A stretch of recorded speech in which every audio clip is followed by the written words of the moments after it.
Salut tout le monde, on se retrouve pour une nouvelle vidéo. Donc aujourd'hui on va retourner sur la Ender 3 de chez Creality. Donc comme sur toutes les précédentes vidéos, les liens de tout ce dont je vais parler, je vais le mettre dans la description, donc n'hésitez pas. S'il manque des choses, je les rajouterai au fur et à mesure. Donc aujourd'hui, comme je l'avais annoncé, on va modifier le système de ventilation qu'on a actuellement.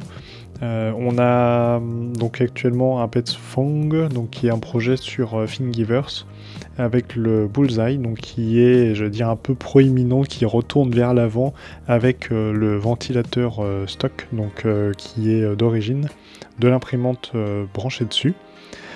Aujourd'hui on va le modifier, on va prendre un autre système qui est aussi un PetFong de chez Thingiverse.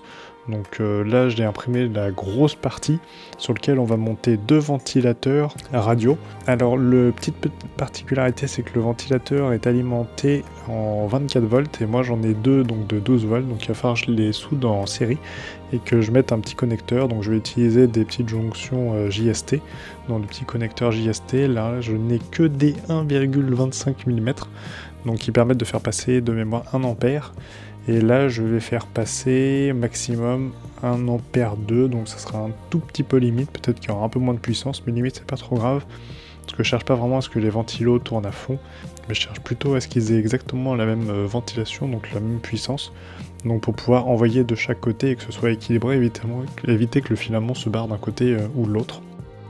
Donc voilà, on va commencer à démonter donc celui que j'avais mis avant, qui était déjà un peu pété parce que les vis que j'avais rentrées étaient un petit peu trop grosses et du coup ça a cassé. Donc c'était tenu en plus avec de la pâte à fixe, dont j'avais un petit peu peur, genre que ça se décolle au fur et à mesure, que ça finisse par tomber, que ça foire une impression. Donc du coup on va faire ça bien. On va récupérer l'autre système, on va réintégrer des écrous et on va utiliser des vis en M3 donc pour monter tout le système. Donc voilà, on va commencer par le démontage déjà. Donc on va commencer par retirer le bullseye, donc qui est attaché par la pâte à fixe comme je l'ai dit. Bon, c'était assez rudimentaire et c'est vrai qu'après coup j'ai remarqué qu'il y avait des slots pour mettre des écrous et des vis, mais bon c'est pas trop grave. Donc on récupère les deux petites vis donc, qui étaient d'origine, que j'ai réutilisé pour fixer donc le ventilateur, j'allais dire d'origine, celui sorti d'usine. Ensuite, on retire le ventilateur qui est aussi celui d'origine, pour le coup, celui-là on va le garder. Donc ce qui est fait pour rafraîchir la tête. Donc on dévisse les deux vis qui sont accrochées à la partie, on va dire, mobile sur l'axe des X. Donc voilà, on retire la petite partie que j'avais imprimée en noir. Donc là c'est la nouvelle. Donc on voit il y a des trous et des fentes pour mettre les écrous. Donc pour information, j'avais essayé de rentrer des écrous que j'avais en nylon, mais ça rentrait pas dans les trous parce que contrairement à des écrous, j'allais dire en acier, en ferraille, comme ceux-là, ils sont plus épais. Je pense que c'est surtout par rapport à la durabilité du nylon, je pense qu'ils mettent plus épais pour éviter que ça s'use trop vite ou qu'on foire trop le pas de vis. Donc voilà. Alors vu que c'est relativement dur, c'est vrai que j'ai pris la grosse pince pour pousser au maximum l'écrou. Ensuite, essayer de finir avec la petite, et au final, j'ai pris un autre écrou pour pousser le premier jusqu'au bout. Parce qu'il faut admettre que les fentes sont quand même relativement petites. Alors je pense que c'est pour maintenir les écrous en place, mais c'est quand même pas facile. Donc là, je vais prendre une longue vis M3 en 20 mm qui permet d'aller jusqu'au bout pour pouvoir visser. Donc ensuite, pour pouvoir visser la partie du support du ventilateur, donc sur la partie mobile de l'axe TX. On remet la petite vis d'origine, en l'occurrence celle de gauche c'était la vis d'origine, la vis noire c'en est une que j'ai achetée. Les deux vis utilisées pour fixer le ventilateur, c'est aussi celle d'origine que j'ai réutilisée. Donc j'ai essayé de réutiliser au maximum quand même les vis qu'on avait de base et rajouter uniquement celles qui manquaient quand il fallait. Donc là on coupe notre petit ventilateur, on prépare les fils en mettant un peu d'étain dessus. Donc fil jaune et fil bleu, donc j'allais dire c'est pas rouge et noir mais c'est pas trop grave. Je prends ma petite jonction JST en 1,25 mm, je glisse des gaines thermorétractables pour faire ça proprement. On va quand même faire en sorte que les touches se filent pas. Les touches se filent pas, les fils ne se touchent pas, ce sera mieux comme ça. On met un peu d'étain donc pour accrocher le fil noir sur le bleu et le fil rouge sur le jaune. Donc faut pas se gourer parce que sinon vous n'allez pas souffler de l'air, vous allez en aspirer et je pense que le résultat il risque d'être un petit peu bizarre. Je dis pas que ça marchera pas, je suis même pas sûr, ça se trouve ça fonctionnera, mais bon. Dans le doute, il vaut mieux quand même bien câbler le machin en mettant le noir sur le bleu et le rouge sur le jaune. Donc on passe un petit coup de décapeur thermique pour rétracter les gaines thermo-rétractables. On récupère 4 vis M5, donc j'ai pris M5 qui est plus gros que le M4 ou M3 qui peuvent être utilisés d'origine, pour éviter en fait de mettre des écrous de l'autre côté et j'allais dire serrer directement les ventilateurs sur le support. On va couper nos 2 fils, 4 fils même d'ailleurs, pour les ventilateurs, à une longueur, bon pas trop courte parce que sinon vous allez devoir tirer dessus et ça va pas être génial. On dénude les fils, donc là on rajoute un petit peu d'étain sur les fils, donc pour les préparer et pour faire en sorte que ça s'accroche un petit peu mieux par la suite. Donc on va brancher les 2 ventilateurs en série, donc un câble noir sur un câble rouge, parce que c'est des ventilateurs qui sont alimentés en 12 volts et non 24 comme le ventilateur d'origine. Donc il faut les mettre en série, donc chacun prend 12, 12 plus 12 égale 24, on s'y retrouve parfaitement. On prend notre deuxième jonction JST en mâle qu'on va souder, donc le rouge sur le rouge et le noir sur le noir, là pour le coup. Donc on va garder les bonnes couleurs pour les 2 autres fils. Donc on a un câblage comme ça où on a un fil qui part sur la jonction, l'autre qui part sur le deuxième ventilateur et inversement pour le second. Donc on met nos petites gaines thermo-rétractables, c'est toujours plus propre si on en rajoute, en plus ça coûte pas bien cher, il faut juste bien les serrer derrière.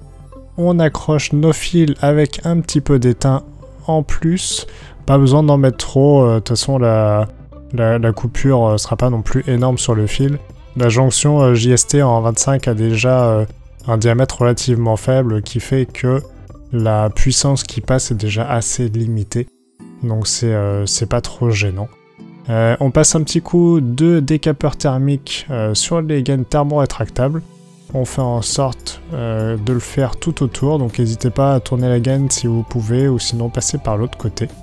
Donc voilà, notre ventilateur, en tout cas support, est quasiment terminé. On a les 2 ventilateurs d'accrocher. Ils sont maintenant soudés, câblés en série. Donc on va pouvoir les alimenter directement sur le câble.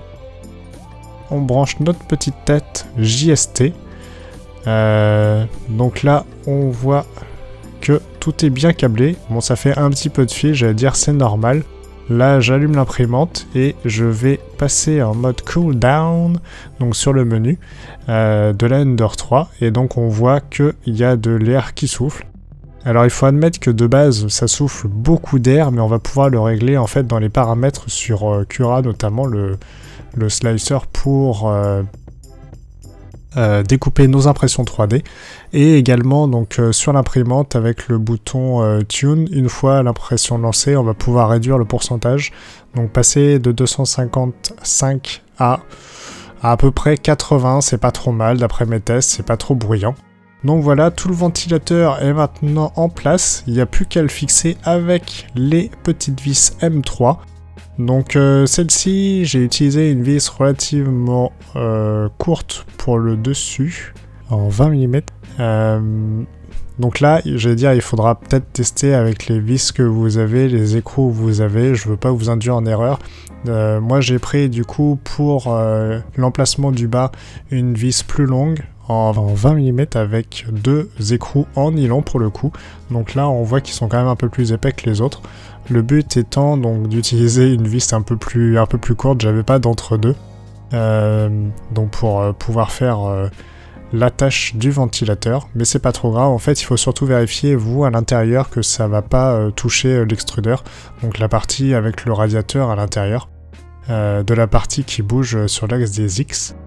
Vous pouvez regarder ça en passant, j'allais dire, un peu la tête par en dessous, près de l'endroit où ça chauffe, ou par au-dessus, c'est assez dégagé, il y a un petit trou. Donc maintenant, pour le réglage, il faut évidemment que le ventilateur soit au-dessus de la tête, qui touche le plateau. Donc pour ça, j'ai utilisé juste un petit bout de gaine thermo-rétractable pour voir s'il y avait suffisamment d'espace. Là, je trouvais que c'était un petit peu trop serré sur ce côté-là, donc je remonte, hop, le tout. Donc évidemment, pour faire ça, il ne faut pas avoir trop serré les vis avant.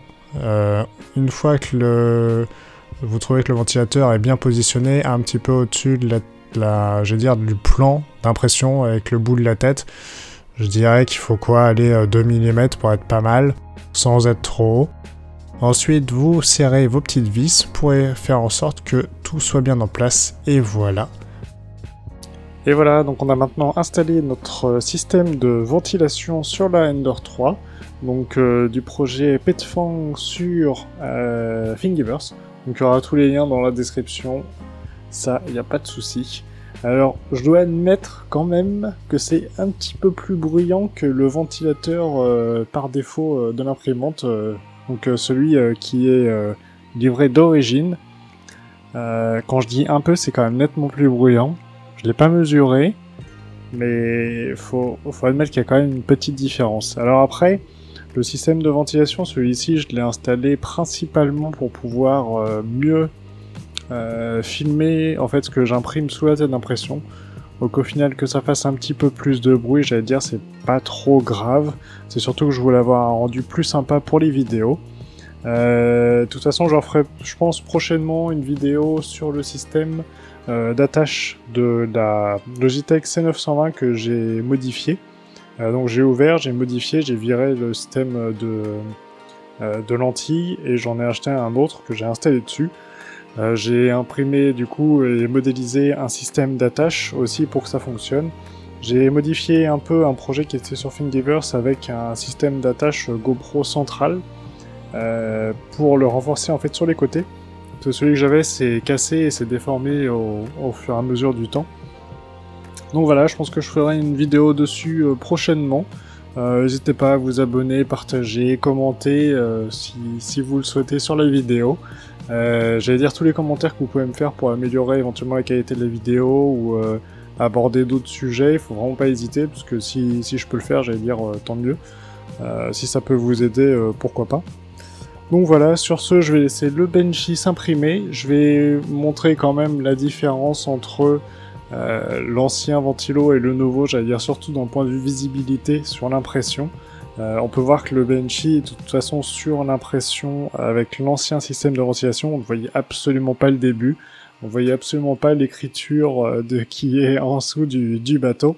Mais voilà, sur ce, je vous laisse et je vous dis à très bientôt dans une prochaine vidéo. Salut, salut!